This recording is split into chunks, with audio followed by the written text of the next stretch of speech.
जो सवाल किया था नबी सल्लम हाजिर नाजिर, तो वो बहुत से लोग उसमें दलील देते हैं कि ला इलाहा इल्लल्लाह कलमा है और अल्लाह के सिवा कोई माबूद नहीं है, मोहम्मद रसूल अल्लाह के रसूल है। तो तुम बोलते हाजिर नाजिर नहीं है, तो वो उसको था करके बताओ, नबी सल्लम अल्लाह के रसूल थे बोल के। भाई ने बड़ा अच्छा एक सवाल किया, बहुत से लोग मुझसे भी करते हैं। एक मरतबा एक कॉन्फ्रेंस में मैं बयान कर रहा था, एक साहब आदमी और कहा नबी अकरम सल्लल्लाहु अलैहि वसल्लम के ताल्लुक से आपका क्या अकीदा है? तो मैंने कहा वही है कि अल्लाह के रसूल सल्लल्लाहु अलैहि वसल्लम एक इंसान थे और दुनिया जैसे इंसान आते और चले जाते, आप सल्लल्लाहु अलैहि वसल्लम को इंतकाल हो गया और आप चले गए। तो काफिर बोले कलमा पढ़ो, ला इलाहा इल्लल्लाह मुहम्मद रसूल। आप तर्जुमा करो, नहीं कोई माबूद बरहक सिवा अल्लाह के और मोहम्मद उसके रसूल। मैं इतना ही पढ़ता हूँ कलमा, आगे इतना ही है। तो बोले क्यों? बोला देखो, ला इलाहा नहीं कोई माबूद बरहक इल्लल्लाह सिवा अल्लाह के, मोहम्मद उसके रसूलुल्लाह। अरबी में है नहीं हुआ। उर्दू जबान की खुसूसियत है, वो है और हैं लगता है हर जुमले में। अरबी में है और हैं ही नहीं हुआ मौजूद, तर्जुमे में है वो, तर्जुमे में है वो, लेकिन अरबी में नहीं है। तो मैंने कहा अरबी में मोहम्मदुर रसूलुल्लाह खत्म हो गया, है नहीं है उसके अंदर। तो नहीं बोले, इनसे पूछो, बोला वो एक आदमी ने पढ़ दिया मोहम्मद उसके रसूल है, देखो बोले है तो इसका मतलब जिंदा है। मैंने कहा अच्छा ठीक है, अब क्या करूं समझाने के लिए? तो मैंने कहा Gandhi ji father of the nation थे या है? बोले है। बोला जिंदा है इसका मतलब? नहीं मर गए ना।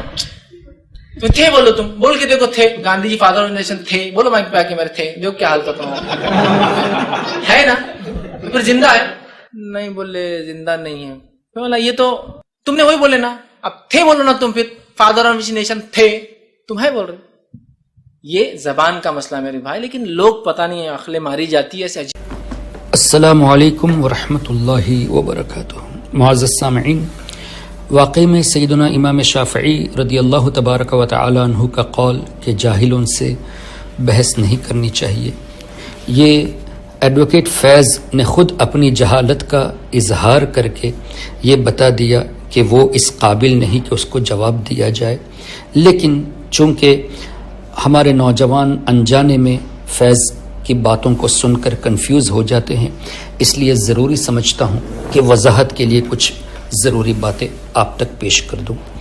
सबसे पहली बात तो ये है कि फैज़ एडवोकेट ने ये जो कहा गांधी की मिसाल दे के, नबी करीम सल्लल्लाहु ताला अलैहि वसल्लम की मुक़द्दस शान पे जब गुफ्तगू हो रही हो, उनके ताल्लुक़ से जब अक़ीदा पूछा जाए तो गांधी जैसे काफिर की मिसाल देखना और लोगों को हंसाना, ये हुज़ूर अलैहिस्सलातु वस्सलाम की शान में मजाक करना हुआ। दूसरी बात यह है कि इन्होंने ये कहा ला इलाहा इल्लल्लाह में तर्जुमा यह है कि अल्लाह के सिवा कोई माबूद नहीं और मोहम्मद सल्लल्लाहु अलैहि वसल्लम अल्लाह के रसूल, और थे या है कहने के लिए यहाँ कोई तर्जुमा नहीं। तो हमारा सबसे पहले सवाल ये है कि आपने तर्जुमे में ये कहा कि अल्लाह के सिवा कोई माबूद नहीं, तो ये लफ्ज़े के अरबी के किस जुमले से आप लाए?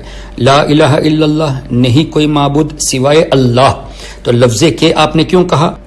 ये इसलिए कहना पड़ा कि एक जुमला मुकम्मल करने के लिए इस तरह के अल्फाज इस्तेमाल होते हैं, और अरबी का तर्जुमा जब तक आप इस तरह नहीं करेंगे बात पूरी वाज़ेह नहीं होगी।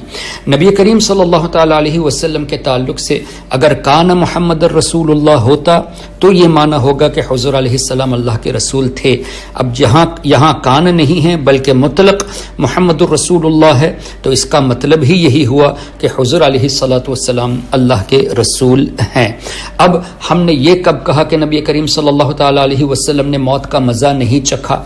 बात तो ये है, हमारा अक़ीदा तो ये है कि मौत का मज़ा चखने के बाद अब भी हुज़ूर अलैहिस्सलातु वस्सलाम अपनी कब्र अनवर में जिंदा हैं, और इस पर कई आयात और कई हदीसें शाहिद है। मैं सिर्फ एक दो मिसालें कुरान करीम से पेश कर दूं ताकि नौजवानों के जहनों में जो कन्फ्यूशन है वो दूर होता जाए। अल्लाह तबारक व तआला ने कुरान करीम में इरशाद फरमाया, अन नबिय्यु औला बिल मुमिनीन मिन अनफुसिहिम, मेरा ये नबी मोमिनों की अपनी जान से भी ज्यादा मालिक हैं। हुज़ूर अलैहिस्सलातु वस्सलाम हमारी जान से भी ज्यादा करीब हैं, जान से भी ज्यादा मालिक हैं। کس نے کہا؟ اللہ نے فرمایا، سورہ احزاب کی آیت ہے۔ اب اللہ نے یہ تو نہیں فرمایا کہ اس وقت جتنے مومن ہیں انہی کے لیے ہیں، انہی کے قریب ہے، انہی کے مالک ہے، نہیں، بلکہ تمام مومنین شمار ہے جو اپنے آپ کو مومن سمجھتے ہیں۔ اب اس آیت کریمہ کی روشنی میں اس کی تفسیر آپ دیکھ لیجئے۔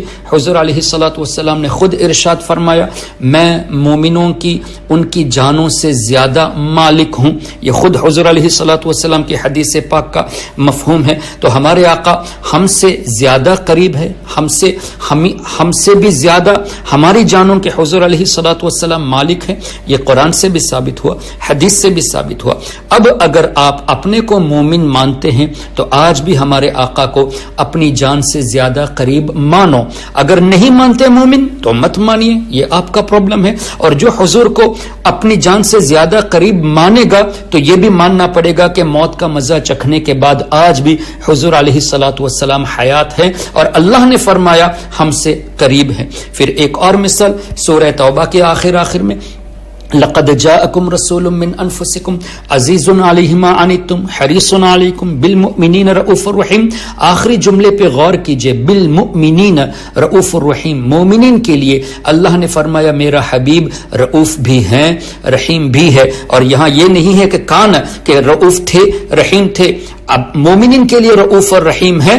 اگر آپ اپنے کو مومن مانتے ہیں تو آج بھی ہمارے آقا صلی اللہ علیہ وسلم کو رؤوف مانیے، رحیم مانیے، یعنی مہربان مانیے۔ اور مہربان ماننے کے لیے موت کا مزہ چکھنے کے بعد زندہ ہونا یہ بھی ماننا ضروری ہے۔ الحمدللہ ہم سنی مسلمان نے جو عقیدہ رکھا ہے وہ عین قرآن اور حدیث کی روشنی میں ہے۔ ہمارے نبی ہمارے لیے موت کا مزہ چکھنے کے بعد زندہ ہیں، آج بھی رؤوف ہیں، آج بھی رحیم ہیں، آج بھی مالک ہیں، آج بھی قریب ہے۔ آپ ان چیزوں کو نہیں مانتے تو آپ کون سے اسلام کی دعوت دیتے ہو فیض صاحب؟ اسلام کے نام پر آپ اسلام کے خلاف، قرآن اور حدیث کے خلاف باتیں کر کے لوگوں کو گمراہ کرتے ہو۔ اس لیے آپ سے گزارش ہے کہ سچے دل سے توبہ کر کے اہل سنت والجماعت میں آ جائیے، اور نہیں تو پھر حضرت عبداللہ ابن عمر رضی اللہ تعالیٰ عنہ کے قول کے مطابق ہم یہ بات کہنے کے لیے نہیں شرمائیں گے کہ آپ بدترین مخلوق میں سے ہو، کیونکہ آپ قرآن کی آیتوں کو مس کوٹ کر کے لوگوں کے ایمان کو لوٹ رہے ہو۔